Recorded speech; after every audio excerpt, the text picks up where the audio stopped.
अस्सलाम वालेकुम हकीम साहब। वालेकुम अस्सलाम। अच्छा हकीम साहब, आज का सवाल ये है, एनल फिस्टुला का जो मर्ज है वो अपने आप ही हील हो जाता है, अपने आप खुद ब खुद ठीक हो जाता है? जी, मैं अर्ज़ करता हूँ इस सिलसिले में। देखें, एनल फिस्टुला जिसको हम बगंदर या नासूर भी कहते हैं, ये एक टिपिकल और स्पेसिफिक मेडिकल इशू है। ये खुद ब खुद ठीक नहीं होता, बल्कि ज़्यादा सूटेबल ये है कि जैसे ही एनल फिस्टुला का मर्ज जिसको हम बगंदर या नासूर भी कहते हैं ये ज़ाहिर हो, इसका फ़ौरन प्रॉपरली डायग्नोसिस होना चाहिए, इसकी मुकम्मल तौर के ऊपर और फौरी तशख़ीस हो और इसको फ़ौरन इसका ट्रीटमेंट या इलाज होना चाहिए।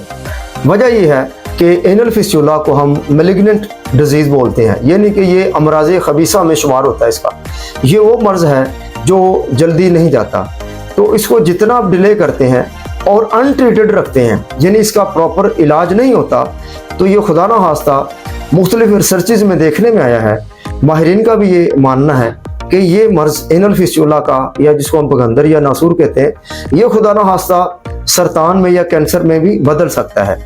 लेकिन इसमें कोई शक नहीं है कि ये अल्लाह के फजल से ये इसके चांसेस बहुत कम होते हैं।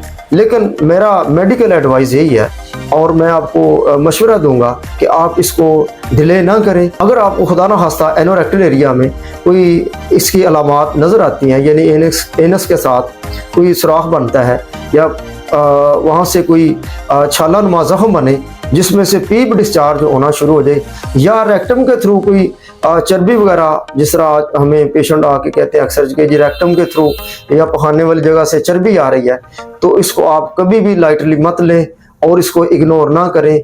फ़ौरन अपने मौलज के पास जाएं, इसको प्रॉपरली डायग्नोज कराएं और फ़ौरन इसका ट्रीटमेंट कराएं ताकि इसकी फर्दर कॉम्प्लिकेशंस ना बढ़े।